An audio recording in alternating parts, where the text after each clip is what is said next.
সুপ্রভাত। আজ 12ই জুলাই 2024, 27শে আষাঢ় 1431, শুক্রবার। স্বামী অখণ্ডানন্দজি মহারাজ বলেছিলেন,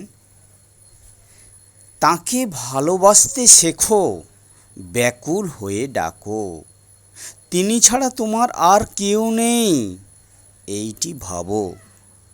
তিনি একমাত্র আছেন, তিনি সব হয়েছেন। তাঁর স্বরূপকে পেতে চাও, বলো প্রভু দেখা দাও। তুমি তো বলেছ যারা এখানে আসবে তাদের দেখা দেবেই। তুমি যে প্রতিজ্ঞাবদ্ধ, সত্যি তিনি দেখা দেবেনই। শুধু একটি জিনিসের অপেক্ষা, ব্যাকুলতা, আগ্রহ। আর কোনো কিছুর কথা তিনি বলেননি, আর কিছু তিনি চান না, শুধু ওইটি।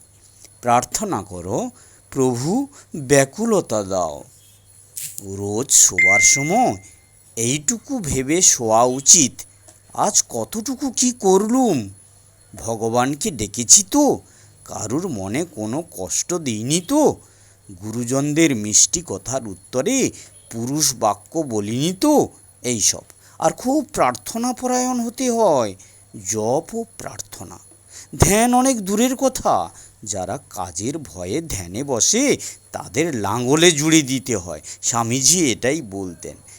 আমি তো তবু কোদাল দিয়ে মাটি কুপুতে বলি। সর্বদা জপ ও প্রার্থনা।